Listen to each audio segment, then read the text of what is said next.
Muy buenas tardes, bienvenidos y bienvenidas a esta cuarta sesión de la segunda temporada de estas cátedras de Ciencia, Medicina y Humanismo que realizamos en colaboración con la Fundación Lili. Quiero agradecer de nuevo a todo el equipo de la Fundación, también a los ponentes de las otras ediciones, también a nuestra directora de Relaciones Institucionales y Proyectos, y que con su equipo también organiza esto fenomenal por la parte del círculo. Y sobre todo gracias al público, de verdad, lo digo cada vez, pero es emocionante que esta sala se llene todos los días, incluso los días con una meteorología tan adversa como hoy, hablaremos un poco de eso. Y desde luego hoy tenemos una charla excepcional. A continuación, el director de la Fundación Lili, José Antonio Sacristán, realizará la presentación de este meteorólogo de RTVE y gran divulgador científico, Martín Barreiro, al que le agradezco enormemente que haya aceptado nuestra invitación. Pero antes de ello, como viene siendo habitual, permítanme que les dirija unas palabras un poco así de meditación, relacionadas en este caso con el título de esta conferencia, que es ¿a quién le importa el cambio climático? Quería decir que, desde luego, al Círculo de Bellas Artes le importa mucho el cambio climático, como venimos demostrando desde hace años, pero muy especialmente en esta temporada 2025-2026, que ha tenido como uno de sus dos grandes ejes de programación precisamente lo que hemos llamado la emergencia climática. Este verano, como quizás sepan, inauguramos el Refugio Climático, un hermoso experimento social, una gran plaza pública verde situada en nuestro majestuoso salón de baile, por el que pasaron más de 60.000 personas durante los meses de julio, agosto y septiembre. El Refugio Climático, que ha sido un gran éxito en esta primera edición, se repetirá todos los años y seguirá presentando una serie de actividades culturales y de divulgación científica para concienciar e informar desde diferentes disciplinas sobre la gravedad de la crisis climática que atravesamos. A continuación, sigo hablando de este año, se inauguraron 3 grandes exposiciones: hiperobjetos, la mayor emergencia y especies mensajeras, las 3 relacionadas con el cambio climático, y tuvieron lugar en el cine y en nuestras salas varios ciclos de proyecciones y de debate como Clima de Cambio u Otoño Climático, justamente para debatir estas mismas cuestiones. Paralelamente, nuestro Festival de las Ideas, cuyo lema fue Culturas del Malestar, tuvo el malestar ecológico como uno de los ejes de su amplio programa. Esta ha sido la primera vez en los 140 años de historia de esta institución en la que toda la programación del Círculo de Bellas Artes durante todo un semestre ha pivotado sobre un mismo concepto: la emergencia climática. Muchos se preguntaron entonces, y siguen preguntándose, ¿por qué una institución cultural toma este tema de cariz social y científico como centro de su actividad? Pues bien, en el Círculo nos importa el cambio climático por muchas razones. En primer lugar, porque creemos en la cultura como instrumento al servicio de la consecución de una sociedad más igualitaria, más libre, más justa y más sostenible. Hoy en día el cambio climático es una de las mayores fuentes de desigualdad, de desplazamientos forzosos e injusticias, tanto en el plano geopolítico como en el intergeneracional. Si hacemos nuestra la consigna de Bertolt Brecht, según el cual el arte no es un espejo para reflejar la realidad, sino un martillo para transformarla, entonces es innegable que este nuestro martillo cultural debe aplicarse hoy contra los negacionistas del cambio climático y contra los modelos económicos y sociales que imposibilitan una transición ecológica justa. La segunda razón por la que al Círculo de Bellas Artes le importa el cambio climático es porque cree firmemente en la alianza entre ciencia y arte, entre tecnología y saberes humanísticos.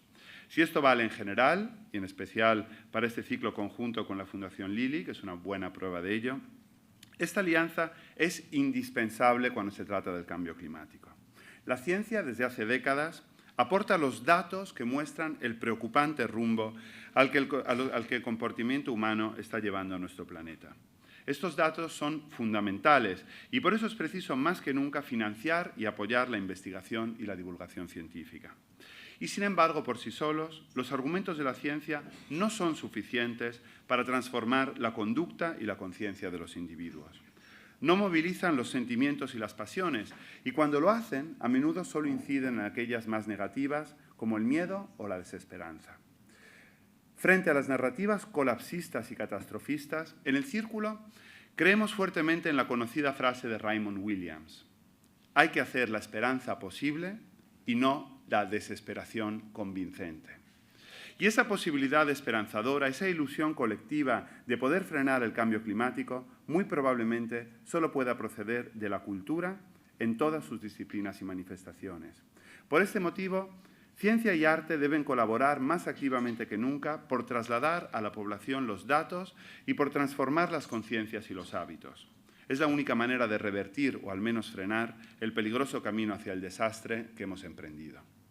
Permítame que termine reconociendo el enorme esfuerzo de todos los científicos involucrados en el estudio del clima, y en especial los meteorólogos, que recientemente están siendo objeto de injustificados ataques por parte de todo tipo de negacionistas, violentos e ignorantes. Hace 2300 años, Aristóteles, el padre de la filosofía occidental, al que Dante denominó en la Divina Comedia il maestro di color che sanno, es decir, el maestro de los sabios, nada más y nada menos, este maestro de los sabios dedicó uno de sus tratados más importantes a esta nueva ciencia, cuyo nombre fue acuñado por él, la meteorología. En este tratado, titulado De los meteoros, Aristóteles afirmaba, por cierto, ya sin ningún género de duda, que la Tierra es redonda y que se divide en tres grandes capas: litosfera, hidrosfera y atmósfera.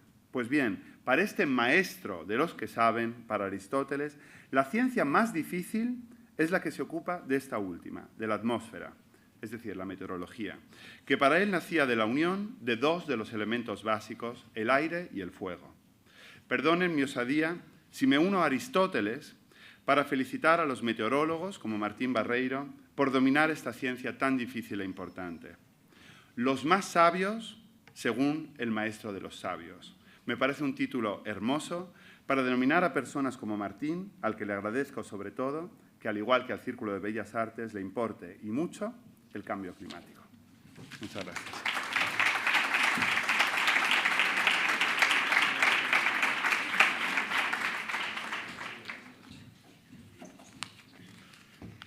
Bueno, muy buenas tardes.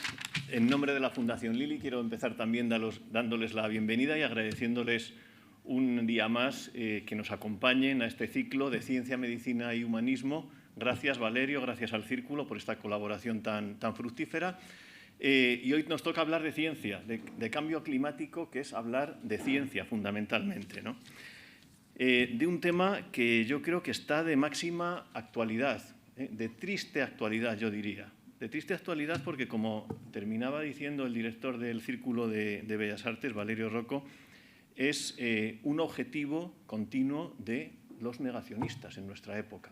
Se meten con los meteorólogos, con la meteorología, con el cambio climático. Estamos presenciando todas estas teorías conspirativas, negando la mayor, diciendo que el cambio de clima que es una manipulación de la comunicación, y lo que es peor, estas campañas de odio contra, por ejemplo, la Agencia Estatal de Meteorología y contra los propios meteorólogos. En un artículo publicado no hace mucho, se analizaban los comentarios que había en redes sociales relacionados con los tweets de los meteorólogos, y un 25% de los comentarios que hay son comentarios de odio hacia la Agencia de Meteorología o hacia los propios meteorólogos. Yo creo que esto es una malísima noticia, ¿no? El tema que debemos preguntarnos es ¿por qué ocurre esto? ¿No? ¿Por qué ocurre esto? ¿Qué es lo que está pasando? ¿Por qué este foco en el cambio climático? Yo creo que precisamente el foco en el cambio climático es por lo que decía al principio, porque el cambio climático es una ciencia, y atacar al cambio climático es atacar a la ciencia y atacar a la razón, ¿no? Y esa es la base de todo, ¿no? Cuando se ataca a la ciencia, se erosiona la confianza en la ciencia, se erosiona la confianza en las instituciones, y todos los que están detrás de estas campañas, ¿no?, de odio basadas en la repetición, en hacernos creer que a base de repetir van a acabar teniendo razón, y validando socialmente también unas teorías que son absolutamente falsas, pues lo que tratan precisamente, como digo, es de minar esta creencia en dos de los temas, yo creo que son pilares básicos, ¿no?, de nuestra sociedad occidental, que son la fe en la ciencia y en la razón y también la fe en las instituciones. Socavando esta creencia, pues hay claramente pues, unos objetivos que intuimos, pero que están muy bien orquestados y que tienen desde luego muy poca buena voluntad, por no decir lo contrario. ¿Qué debemos hacer para defendernos frente a todo esto que está ocurriendo? Pues yo creo que bueno, pues, hablar con datos, ¿no? con evidencias, con más ciencia, con redes sociales, y eso es precisamente lo que hacen divulgadores como Martín Barreiro, al cual voy a pasar a presentar, ¿no? Yo creo que la única forma de luchar contra todo esto que estamos viendo es a través de personas como él. Martín Barreiro es físico, meteorólogo, especializado en previsión meteorológica marítima y también en gestión de catástrofes. Como saben todos ustedes, es el presentador del Tiempo de fin de semana de Radio Televisión Española, con una audiencia fiel de unos 3 millones de personas de media, y tiene una experiencia muy dilatada. Desde 2003 ha estado vinculado, por ejemplo, a la Unidad de Observación y Predicción Meteorológica de Galicia y a diferentes medios de comunicación también gallegos, ¿no? Martín destaca por su compromiso con la divulgación y la comunicación de la ciencia, como decía, relacionada con aspectos complejos del cambio climático, su impacto en nuestra sociedad y su implicación personal también en la difusión a través de conferencias vinculadas a la emergencia climática, como su intervención en la pasada COP25, que es la Confederación de Naciones Unidas sobre el Cambio Climático, socio fundador también de ACOMET, que es la Asociación de Consumidores de Meteorología, a la cual están unidos todos los principales profesionales de la comunicación. Y su trayectoria ha sido reconocida a través de muchos premios, por ejemplo, el mejor meteorólogo de televisión de la Sociedad Meteorológica Europea y el premio al mejor comunicador de televisión otorgado por la Academia Gallega Audiovisual. Es coautor y autor de varios libros, entre ellos destacan El tiempo de televisión española, Meteorología a través de la fotografía, El tiempo de la A a la Z, Lunario 2014, La luna y el clima, Los refranes del tiempo, todos ellos editados por Espasa, y el año pasado un libro también muy importante porque va dirigido a los más pequeños, y ahí es donde yo creo que también hay que sembrar un libro que se titula El extraordinario planeta A. Nos importa el cambio climático, y ahí explica muy bien por qué el planeta A, porque desgraciadamente es el planeta en el que nos toca vivir y no tenemos una alternativa de planeta B cuando este sea invivible, ¿no? Así que, sin más preámbulo, les dejo ya con Martín Barreiro para que nos hable en más profundidad del cambio climático. Muchísimas gracias, Martín.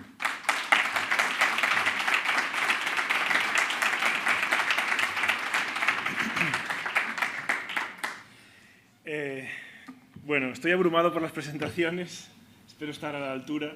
No creo que de Aristóteles, desde luego, pero bueno, muchísimas gracias, Valerio, muchísimas gracias. Gracias a todos por estar hoy aquí y enhorabuena, os doy las gracias de corazón. Ya sé que es lo clásico con lo que se empiezan en las charlas, con agradecer la presencia, que es evidente, que en este caso es sincera, pero también os felicito porque esto implica que estáis comprometidos con esta situación, porque como nos han adelantado ellos muy bien, han centrado uno de los ejes de lo que han introducido ha sido precisamente cómo el negacionismo ha ido ganando terreno, ¿no? Hablaremos de eso también. No quiero darle demasiado protagonismo al negacionismo, pero sí que dárselo porque hay que combatirlo. Y es cierto que cada día pues, está más armado y cada día cuenta más falacias y más sitios. Vamos a responder a la pregunta, que yo creo que, aunque parezca evidente, tiene, pues eso, como os podéis imaginar, tiene doble juego la pregunta. Y quiero empezar por deciros que, claro, que a lo largo de 2003, hace más de 20 años que llevo ya trabajando en esto, me voy haciendo mayor. Lo cierto es que he tenido en mi carrera profesional, os puedo decir claramente que más dudas que certidumbres. En general yo podría decir que en mi vida en general he tenido más dudas que certidumbres. Creo que es algo inherente, ¿no? al hecho de vivir. La incertidumbre es algo con lo que debemos de manejar. Ya sé que es algo con lo que manejamos mal, no nos gusta demasiado al ser humano vivir en incertidumbre, tener incertidumbre. Nos gusta más saber qué va a pasar. Aunque a veces sea negativo, preferimos saber qué va a pasar. para mí la certidumbre es, por ejemplo, lo que pasó el sábado. Esta es una imagen que saqué en el telediario del sábado que nos envió Isabel Arcos, que es una espectadora de...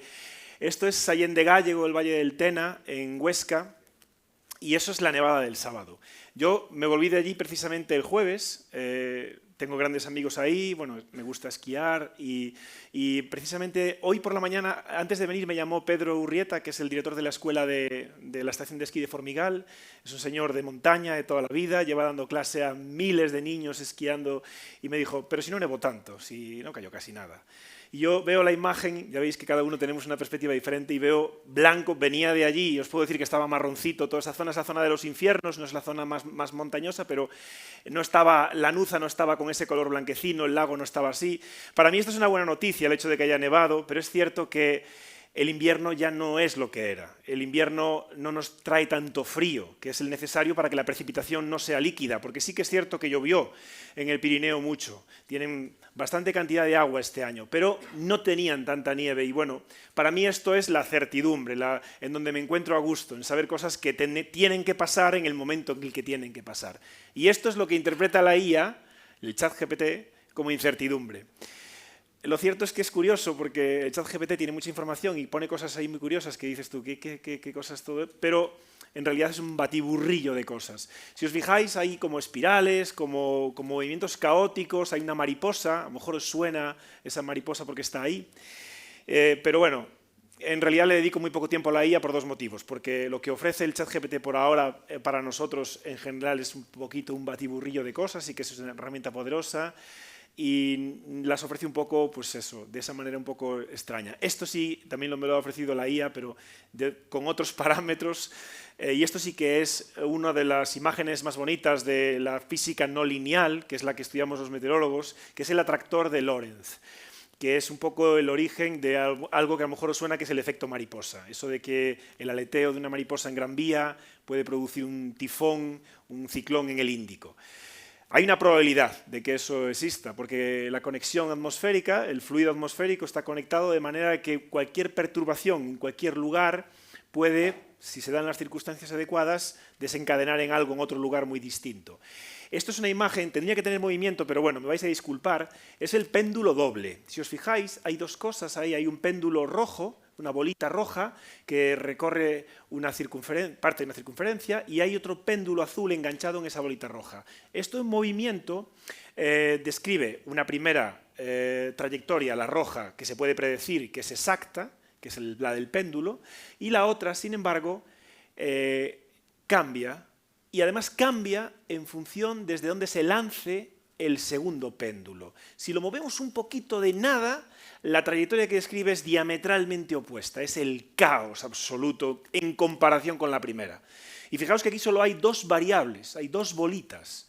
Imaginaos lo que sucede en la atmósfera, en la cual el número de bolitas que hay en la atmósfera podríamos decir que es incontable, podríamos decir que es cercano al infinito. No sería correcto del todo, Carlos me va a corregir, que tenemos aquí un físico más experto que yo, pero es prácticamente infinito, con lo cual la interacción entre esas partículas da lugar a fenómenos muy complejos y a que las predicciones sean complejas, a que nuestra vida como meteorólogos se debata en esa incertidumbre y en tratar de dar certidumbre a esa incertidumbre. Lo mismo me ha pasado en mi vida de comunicación. Os quiero hablar también en esta charla no solo de cambio climático, y además no os voy a aburrir mucho con el cambio climático. Quiero hablaros de la comunicación, de la que se ha hecho, de la que se hace, de cambio climático, y de la que yo considero que se debería de hacer, y la que entre todos creo que hoy podemos entre todos ser transmisores de esa información, que yo creo que para mí, y me estoy adelantando ya al final de la charla, es la clave para la solución de este grave problema, de esta crisis, de esta emergencia. Le podemos llamar de cualquier forma, pero la situación es que nos afecta y nos afecta de manera clara. Pues con la comunicación del cambio climático han pasado muchas cosas. Fijaos, cuando yo empezaba, hace muchos años, seguramente os suena esta imagen. Era una de las imágenes más potentes, yo creo que fue una de las imágenes más potentes que ha trascendido de cambio climático a nivel planetario. Y es la imagen del oso polar malviviendo en un trocito de hielo, pasando las canutas, si me permitís la expresión, porque la temperatura estaba subiendo y porque se estaba quedando sin su hábitat. Es una imagen poderosísima, que dio la vuelta al mundo y que abrió todos los telediarios y todos los informativos del mundo.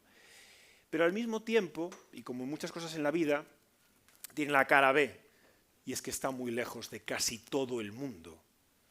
Está muy lejos a nivel físico y en realidad a nivel personal.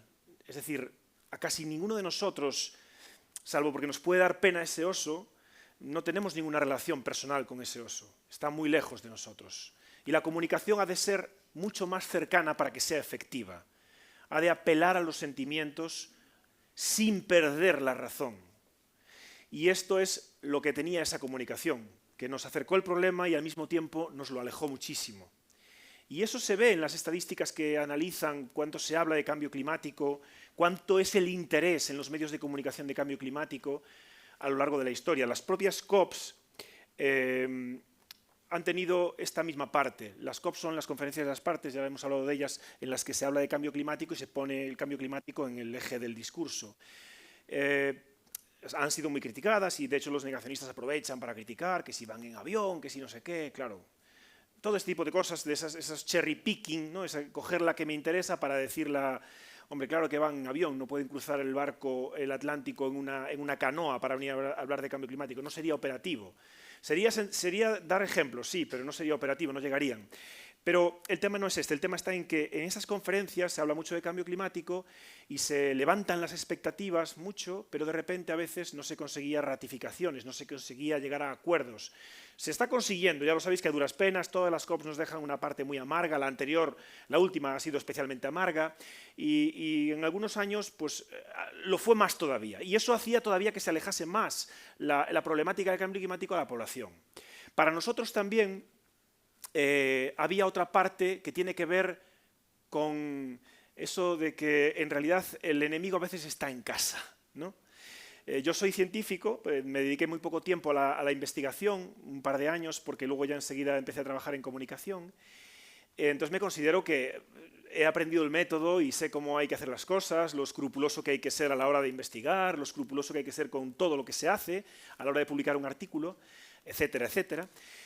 Y tengo muchos amigos en el gremio. Y claro, cuando ya te pasas a la comunicación, empiezas a ser un poco de la farándula y ya dejas de ser estricto y serio y seguro y conciso y un montón de adjetivos. Y entonces, cuando hablábamos de cambio climático, los que estábamos en medios de comunicación, tratábamos de dar un mensaje que no fuese ese de, bueno, esto se puede afirmar al 90%, porque claro, hay una incertidumbre y esto, claro, no está todo el mundo de acuerdo al 100%, hay estudios que evidencian cosas diferentes. Claro, un montón de matices que yo cuando llegaba a la edición de mi informativo me decían, a ver, ¿os acordáis de eso que decía Pedredol de no veo las llamas en el titular? No había ninguna llama en ningún titular, no era capaz de vender nada a ningún informativo. Para mi gusto, hoy en día se necesitan demasiadas llamas, ¿no? y hemos caído en el clickbait, lamentablemente, gracias a esas llamas, a esa búsqueda de llamas. Pero bueno, lo cierto es que no eran muy atractivos los titulares como para ver la noticia, interesarse por la noticia. Entonces, digamos que no podíamos trampear eso, no se podían hacer trampas, pero teníamos al enemigo en casa, el enemigo que nos decía, estás diciendo que eso es cambio climático, falta mucho por demostrar. Entonces, afortunadamente, la ciencia también avanza a favor, no solo a veces juega en contra de los que lo comunicamos, sino que avanza muy a favor y además es muy altruista. Fijaos, en la meteorología, tradicionalmente la comunicación en meteorología y la meteorología en sí misma se ha compartido datos a nivel histórico por todo el planeta. Y en la comunicación y en el cambio climático lo mismo. Y desde hace poco hay un montón de científicos, y la mayoría son científicas, de hecho, meteorólogas, climatólogas, oceanógrafas, que se dedican a hacer estudios de atribución. A lo mejor os suena algo, porque son estudios que se hacen muy rápidamente para demostrar que un evento meteorológico determinado, pongamos por ejemplo el caso de la Dana de octubre, tiene una correlación determinada con el cambio climático. Es decir, el cambio climático ha enfatizado ese evento meteorológico en concreto. Eso para nosotros fue, de repente, una ventana de aire fresco. El tener la posibilidad de que un estudio de atribución rápido nos pudiera decir que la ola de calor de Francia, en la que había habido más fallecidos de la historia, tenía que ver con el cambio climático, para nosotros era un titular muy poderoso y nos permitía contarlo en los medios de comunicación, sin coletillas, sin esa, pero esto hay que todavía hacer más estudios. Y eso llegaba mejor, y notamos cómo llegaba mejor, y aprovechamos precisamente para comunicar esos eventos extremos, correlacionarnos precisamente con el cambio climático y poder explicarlo. Es uno de los motivos por el cual escribimos mi pareja y yo el libro para niños, y de hecho el núcleo del libro está relacionado con los fenómenos meteorológicos extremos. Todos tenemos un pasado, ese era mi comienzo en Televisión de Galicia, y yo de aquella no era capaz tampoco de vender demasiados temas, como os podéis imaginar. Para mí aquello todo era muy difícil, muy diferente a mi entorno, y os puedo decir que el comienzo en la comunicación de cambio climático no fue todo lo alentador que hubiera deseado que fuera. Voy a pasar rápidamente esta imagen. Y de hecho esto es un chiste también en el que, claro, es un poco la trayectoria en la que se ha hablado de cambio climático. El cambio climático lo primero que hacemos es negarlo, porque no conviene, porque es incómodo, me pone en una situación en la que tengo que hacer cosas que no me apetece y bueno, no creo que sea real. Bueno, vale, es real, va pasando el tiempo, es una línea de tiempo, ¿vale? Es el cambio climático en una línea de tiempo. El cambio climático no es real, es la parte de arriba. Ok, sí es real, pero no lo tengo muy claro que esté causado por los seres humanos. Pasa el tiempo y dice, bueno, sí que está causado por los seres humanos. Uy, es demasiado tarde. Y hay un pequeño taco ahí que indica que estamos un poco ya en esos últimos pasos ya, ¿no? De darnos cuenta de que ya está encima de nosotros y ya nos está arrollando de alguna forma.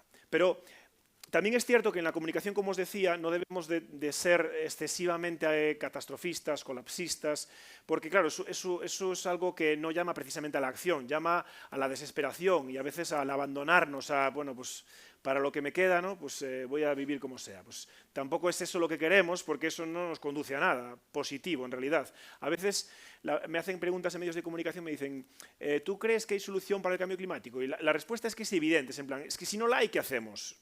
¿Cuál es la alternativa? Tiene que haberla. O sea, la solución tiene que haberla y de hecho creemos muchas personas en ella. Yo creo que creéis muchas personas en ella. Muy rápidamente voy a contaros qué está pasando con el clima, ¿vale? Esta es una imagen en la que se ve más o menos proporcionalmente la capa de la atmósfera en la que, bueno, gracias a la cual podemos vivir. Como sabéis, es una capa finísima en comparación con el tamaño de la Tierra, aunque para nosotros es enorme, pues para el tamaño de la Tierra es muy pequeña.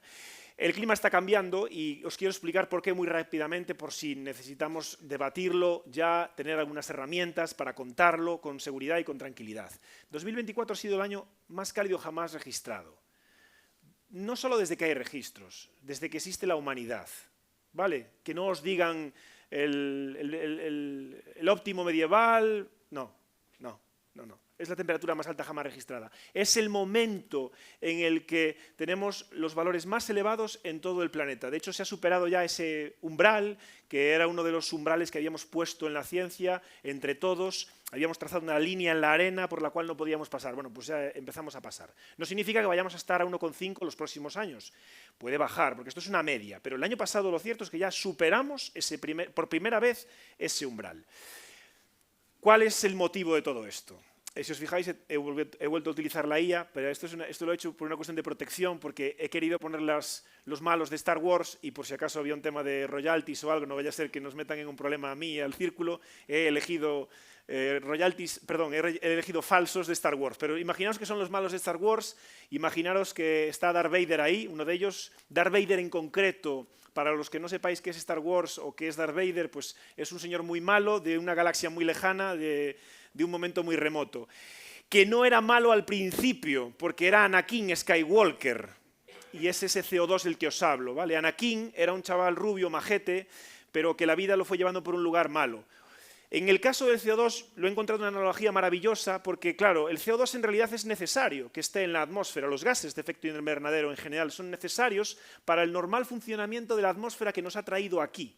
Es decir, necesitamos a Anakin, pero no necesitamos a Darth Vader. Y es lo que tenemos ahora mismo. Tenemos a Darth Vader, tenemos a Kylo Ren, perdonad que a lo mejor no me lo sé todos muy bien, pero bueno, sé que hay bastantes malos en Star Wars, los tenemos a todos. Tenemos todos los gases de efecto invernadero disparados, haciendo que un efecto que necesitamos en el planeta, que es tener una temperatura media para poder vivir tranquilamente, esté siendo cada vez más elevada. Esta es una página de nuestro libro y la pongo para ilustrar, precisamente para que veáis cómo se puede ilustrar simplemente con datos sencillos y sin intentar explicar qué son las partes por millón, sin meternos en datos muy complejos. Simplemente saber que ahora mismo hay más CO2 que en los últimos 800.000 años. Solo hay que saber esto, nada más. Esto es ciencia, esto es un dato objetivo. Nunca antes en el planeta, hasta hace 800.000 años, no había seres humanos, como os podéis imaginar, ha habido tanto CO2. Con lo cual, a priori esto es un dato significativo. O sea, puede venir cualquiera a intentar desmontar esto, pero lo cierto es que pero estamos en una situación insólita, y más para nuestra actividad humana. Entonces, hay un montón de falsedades que corren, que inundan las redes, que intoxican. Es un ciclo natural, el cambio climático, no todos los científicos están de acuerdo. Hace frío en invierno, con lo cual no hay cambio climático. Nieva en invierno, con lo cual no hay cambio climático. El CO2 es natural, no es perjudicial. Si os fijáis, todas las frases tienen algo de verdad. Tienen una pequeña parte de verdad y un completo que no es de verdad. Es verdad que el CO2 es un gas natural, por supuesto, está en la atmósfera de forma natural. Es verdad que hace frío en invierno, es verdad, claro que sí, es verdad que nieva, es verdad que los científicos no están de acuerdo, hay algunos que no están de acuerdo, pero en realidad en la ciencia no es una cuestión de estar de acuerdo, es una cuestión de que sea cierto o no sea cierto, no es una cuestión de opinar. A la gravedad le importa muy poco si crees o no crees en ella, porque si tratas de tirarte por un sitio y dices, no creo en la gravedad, pero ella sí cree en ti.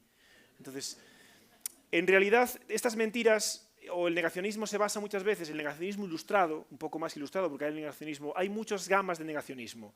Desde el escéptico, el vago, el que no quiere comprometerse, el que le da igual todo, el que tal, que es contra los que tenemos que luchar más firmemente porque son los que son fáciles de convencer, hasta el que es un tolai total y lo niega la mayor, niega la ciencia y niega todo. Bueno, pues aquí os voy a hacer un inciso personal. Yo, como también venía de esa parte de la ciencia un poco exquisita y de que, yo con este tolai, si me permitís, perdonad otra vez, no discuto, no está a la altura. ¿Qué tontería es esa? Entonces, mi pareja me ha hecho ver que eso también es una posición un poco estirada, en el sentido de que, ¿por qué no hay que traer el debate? Aunque sea un debate un poco a veces que genere ruido favorable para ellos, creo que hay que hacerlo con contundencia y creo que hay que hacerlo con gracia y con eficacia. Hay instagramers por ahí que conocéis, gente que divulga, que desmonta mitos y lo hace de forma graciosa, ligeramente humillante y que es interesante. Yo creo que no estoy en ese punto porque no tengo todavía esas cualidades, pero intento ir hacia ahí. Voy a poner esto rápido porque me olvidé de poner la transparencia en la que esto no es correcto para que no se grabe mucho más. Entonces, quiero deciros que sí que creo que hay que pelear el cambio climático y que sí que creo que hay que bajarse al barro, a pesar de que las personas que están en redes en nuestro medio nos desaconsejan a las personas que somos conocidas o que salimos en los medios que nos metamos en la pelea, porque van a ir a lo personal. Y cuando hablabais ahora del negacionismo creciente, yo durante varios años, hace muchos años, cuando Facebook arrancaba, llevaba yo el Facebook del tiempo de TVE. No os podéis imaginar las burradas que me decían a nivel personal y a nivel de grupo. Os hablo de hace muchos años, más de 7 u 8 años. Quiero decir que el negacionismo y los cafres han existido desde siempre, solo que ahora tienen más altavoces y llegan a más sitios. Pero las amenazas las hemos recibido desde hace tiempo. Ahora son generalizadas y son salvajes. Pero quiero decir que no vale de nada tampoco evitarlos. Yo creo que hay que, de una manera inteligente, de una manera ilustrada, de una manera culta, educada, pero sí, ¿por qué no? A veces incluso graciosa o como queráis llamarle, pues sí que es cierto que es una forma interesante de luchar contra ese movimiento que sí que es cierto que ralentiza. Hoy también os quiero hablar, evidentemente, del cambio climático y del impacto en la salud, porque además de hablar de comunicación hay que hablar de lo importante que está pasando con el cambio climático. En 2019, la Organización Mundial de la Salud estableció el cambio climático como la mayor amenaza para la humanidad. El cambio climático tiene una correlación directa no solamente con los eventos extremos, no solamente con el clima, sino con nosotros, con nuestro estado de bienestar, con nuestro estado en realidad de salud, por muchos factores. Fijaos, hay datos ya que muestran que desde el año 2008 26 millones de personas a lo largo de todo el planeta, de media, desde el año 2028, 26 millones de personas pierden su hogar, o parcialmente o totalmente, cada año. Cada año, por eventos meteorológicos, 26 millones de personas desde 2008, de media, insisto, no es que todos los años sea lo mismo, es que hay años que hay más y hay años que hay menos, pero de media, 26 millones de personas pierden su hogar. Si hacéis unos cálculos rápidos, podéis llegar a que en los próximos 30 años va a perder su casa 1 billón de personas. Eso es la octava parte de la humanidad. Es decir, que altamente probable nos toque a alguno de nosotros.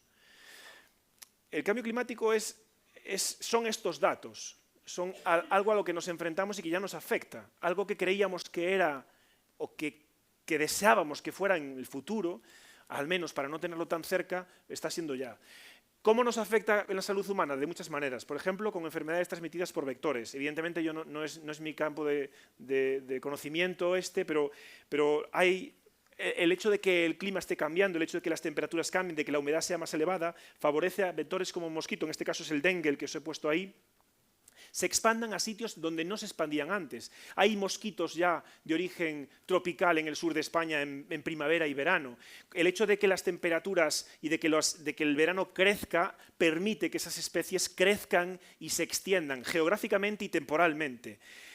Por supuesto, el impacto de la calidad del aire. Esto tiene las dos vertientes. El impacto instantáneo, el hecho de que las emisiones nos afectan y nos perjudican, y el impacto a largo plazo. Hay un estudio de la Universidad de Barcelona hecho por cardiólogos de muchísimo nivel que han hecho una correlación entre los infartos y los problemas cardiovasculares cerebrales, el aumento en el hospital de Barcelona, no recuerdo exactamente en cuál, el ingreso de las personas con esos problemas aumenta en días de estabilidad atmosférica. Porque los días de estabilidad atmosférica, como sabéis, en las grandes ciudades se forma esa boina todavía más elevada de contaminación. Pues han establecido una correlación sencillísima en la cual entra más gente con problemas esos días que otros días. Es decir, vemos claramente que esto nos perjudica en el día a día. El aumento, como os decía, de los eventos meteorológicos extremos. Yo aquí ya no puedo poner más ejemplos, los vivimos cada día. Fijaos que hoy por la mañana ha habido avisos rojos en Castellón por lluvias torrenciales, en Málaga, en Cádiz, avisos rojos en marzo por lluvia torrencial. Es decir, esto no es frecuente, no es normal. De hecho, no es normal la torrencialidad, como se demostró en un estudio de atribución de la DANA de Valencia. No fue normal, fue un porcentaje por encima de lo normal elevado y con una probabilidad de suceso también mucho más elevada. Por supuesto, esto trae escasez de agua, escasez de alimentos, seguridad alimentaria, que redunda directamente sobre la salud. Y además, tiene más impacto sobre las comunidades vulnerables y sobre las personas vulnerables, sobre las personas de menor edad y las de mayor edad, y además las que viven en situaciones más vulnerables per se, porque el cambio climático ahí arrasa, porque las infraestructuras son peores. Pero tampoco nos olvidemos de que nos afecta a todos. Esto es importante también tenerlo en cuenta porque las personas que suelen pasar más del tema suelen ser las personas que tienen menos riesgo. Pero hoy en día el riesgo se extiende de una manera clarísima. Aumenta también los problemas de salud mental. El estrés por este tipo de situaciones hace que sintamos y que vivamos una situación más complicada. También es para nosotros muy complicado a veces contar esto sin generar ansiedad. En la última charla que hemos dado mi pareja y yo, relacionada con el libro del que os hablo, fue un auditorio con niños, pues menores que nuestra hija pequeña, debían tener 8 o 9 años. La primera pregunta que nos hicieron me heló la sangre. Una niña dijo, ¿pero nos vamos a morir? Claro, es que, bueno, eventualmente todos nos vamos a morir, pero ella preguntaba si nos vamos a morir por el cambio climático. Yo en aquel momento quise dar para atrás a la cinta y no haber contado nada de lo que había contado. Pero me debato en eso, en no contarlo y ser partícipe de que, bueno, pues que sea lo que Dios quiera o que sea lo que sea, o contarlo e intentar no asustar, o al menos contarlo para tener las herramientas para protegernos, para adaptarnos, que eso es una de las claves. Una vez que el cambio ya está produciéndose, evidentemente una de las claves, aparte de mitigar, como ya voy a contar después también, es adaptarnos. Lo que está claro es que el cambio climático impacta directamente en la salud humana y además tiene repercusiones significativas sobre la biodiversidad. Respiramos biodiversidad, comemos biodiversidad. Es decir, que desaparezca una especie no es qué pena el oso polar, qué pena el pajarito de tal, qué pena el cocodrilo, no. Es que se inestabiliza el sistema, el ecosistema. Esa especie es clave para que todo suceda como está sucediendo. Si desaparece una especie, el sistema se inestabiliza. Y nosotros no respiraríamos si no hubiera biodiversidad, no viviríamos. Formamos parte del sistema. Por eso, también, de alguna forma, y aunque sea a más largo plazo, tiene una repercusión sobre nuestra salud el hecho de que disminuya la biodiversidad. Volviendo a la pregunta de a quién le importa el cambio climático, os quiero mostrar la imagen que se sacó, la primera imagen que se sacó de la Tierra, que se llamó El amanecer de la Tierra, desde la órbita lunar. Los astronautas que viajaron en el Apolo 8 consiguieron sacar esa fotografía y ver, bueno, percibir la fragilidad del planeta que habitamos. Como os hablo de comunicación, os muestro estas imágenes para que veáis lo poderosas que fueron. En este caso, esta imagen fue uno de los precursores de los movimientos ecologistas de la época. ¿Por qué? Pues porque era una imagen en la que por fin se veía la Tierra con ese color azul, por fin se veía la soledad en el espacio y se veía lo duro y lo inhóspito de la superficie lunar.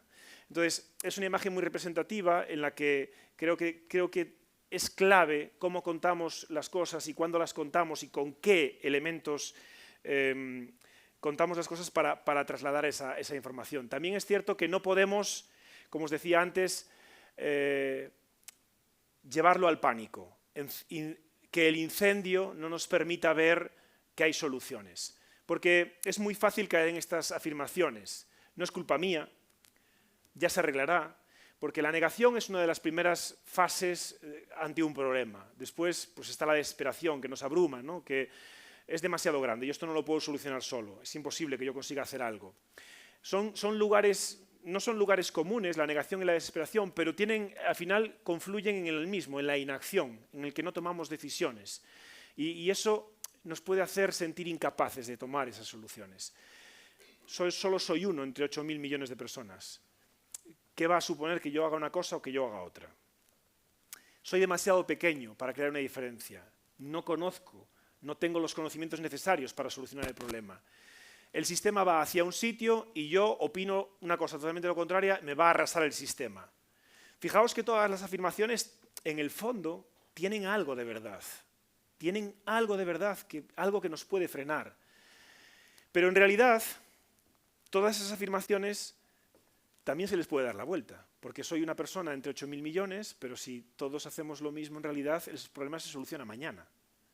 Si en realidad aquí es una cuestión de llegar, de convencer, de que la gente escuche el mensaje, de que la gente lo tenga claro y que cada día empiece a tomar las decisiones en base a eso. Esa es la clave, el elegir.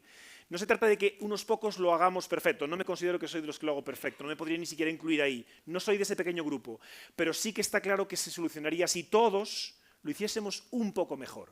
Y yo os doy un truco, que también este truco me lo ha aportado mi pareja. Me ha dicho, mira, si me ocurre una forma de cómo enfrentarme a esta situación. ¿Por qué voy a hacer algo que no me gusta nada hacer? O sea, ¿por qué motivo tengo que vivir toda mi vida en penitencia por el bien común? Pues hay una parte egoísta que te dice, pues no me da la gana, ¿no? A lo mejor no, a lo mejor eres altruista hasta ese punto. Pero hay una cosa en álgebra que se llama el diagrama de Venn, que es esa representación de esos tres circulitos. Me interesa, no me voy a mover mucho, lo voy a señalar con el puntero, me interesa esta zona común entre los tres circulitos, que son, los circulitos, uno de ellos es lo que os gusta, lo que os da placer, lo que os mola, lo que en realidad disfrutáis en vuestra vida.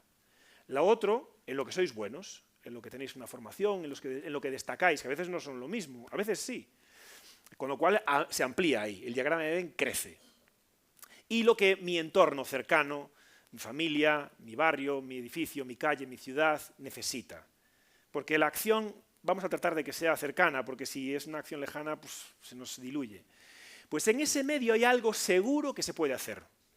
Es decir, no te va a costar porque te gusta, lo vas a hacer bien porque lo haces bien y va a ser útil para la comunidad. Con lo cual ahí todos tenemos algo que aportar y estoy seguro de que es diferente en todos nosotros. Porque esta es la clave, no pasar el rodillo por encima de la gente para obligarlas, porque eso genera negacionismo, eso genera reacción en contra. No me vas a decir tú lo que tengo que hacer, seguro que suenan estas frases, ¿verdad? Incluso de la política. No me vas a decir tú qué tengo que hacer. Hombre, no te lo voy a decir, yo te voy a sugerir, yo te voy a indicar qué hago yo te voy a dar ideas de lo que se puede hacer. Es una cuestión de elegir. Cada día tenemos un montón de decisiones a la hora de que nos levantamos, qué tomamos al levantarnos. Bueno, evidentemente, cuando vamos a votar, cuando elegimos al presidente de la comunidad, cuando elegimos a alguien, decidimos, tomamos una decisión, elegimos cómo comemos, cómo vestimos, cómo viajamos, cómo nos transportamos, cómo hablamos del problema, cuánto hablamos del problema, cuánto transmitimos el mensaje. La cuestión es que os preguntéis qué elegís, qué hacéis. Introducir la variable en ese diagrama de Venn de vuestra vida, de lo que hacéis todos los días, introducir esa variable, poco a poco. No se trata de mañana ir andando a los sitios, hacerme vegano inmediatamente y vestirme con la misma ropa todos los días. No, si nadie está pidiendo bueno, yo por lo menos no estoy pidiendo eso a nadie. Pero la cuestión es que la incertidumbre va a seguir estando con nosotros. El futuro tiene incertidumbre, la vida tiene incertidumbre, la meteorología muchísima. Que conste que la lluvia de hoy no es culpa mía, la estaba pronosticada. Y os agradezco que hayáis venido efectivamente en tiempo tan adverso. Y lo que corresponde es asumir que hay una incertidumbre, tomar actitudes decididas, firmes y tomar acción, la que se quiera. No se está pidiendo que empecemos a que nos empecemos a manifestar como Greta con una pancarta delante de ningún sitio. Nadie está pidiendo, bueno, yo no estoy pidiendo eso a nadie. Simplemente creo que todos debemos ser conscientes de lo que nos estamos enfrentando. Y a mí lo que me preocupa sobre todo es que nos protejamos ante lo que está pasando. No solo que tomemos medidas para mitigarlo, sino que seamos conscientes de que cuando se habla de lluvias torrenciales en determinado sitio, seamos conscientes de que hay zonas inundables, sepamos cuáles son, tomemos medidas de acción para protegernos, porque esto, en definitiva, nadie lo va a hacer por nosotros, en última instancia, nadie lo va a hacer por nosotros mejor que nosotros mismos. Sí que hay gente que se preocupa por nosotros, yo mismo. Yo llevo una mochila emocional, no sé si recordáis el vídeo de John Morales, un meteorólogo puertorriqueño, que vive en Estados Unidos, que trabaja para un canal americano, un compañero, amigo, hablando del último huracán que iba a afectar Florida, que se puso a llorar mientras lo contaba, salió en los medios de comunicación. Bueno, esto es una mochila que llevamos muchos meteorólogos y cada vez más, conforme avanza el cambio climático, porque hay un montón de cosas asociadas y derivadas a lo que contamos y a lo que viene, que no podemos contar, pero que nosotros las vivimos y las sentimos en primera persona. Para mí es difícil cada vez más contar el pronóstico en determinadas situaciones por lo adverso que es el pronóstico. Cuando hay un día sin avisos en el mapa, yo soy feliz. Cuando no pasa nada, soy feliz. Ya sé que a veces debe de pasar, debe de llover, pero claro, no en la forma y lo abrupto que lo está haciendo. Yo he tomado acción, aprovecho para hacer publicidad del libro, pero es en el fondo una parte de hacer acción. Es difícil, no os podéis imaginar lo que nos ha costado a Ana y a mí escribir esto, porque es dirigirse a un público muy delicado, al cual hay que dirigirse con honestidad, pero también al mismo tiempo sin abrumar, sin asustar, sin aterrorizar. Ya quito la publicidad, no os preocupéis. Pero quiero decir que todos podemos hacer muchas cosas, todos podemos tomar participación en esta solución, todos podemos ser partícipes, de esta solución. Mia Couto cuenta que cuando amanece, la gacela piensa que si no se pone a correr, va a morir, porque la va a comer el león. Y al mismo tiempo el león, cuando se despierta, piensa que si no se pone a correr, va a morir por hambre. No importa quiénes sois, la gacela, el león. Lo que importa es que cuando el sol despunta, empecemos a correr. Gracias.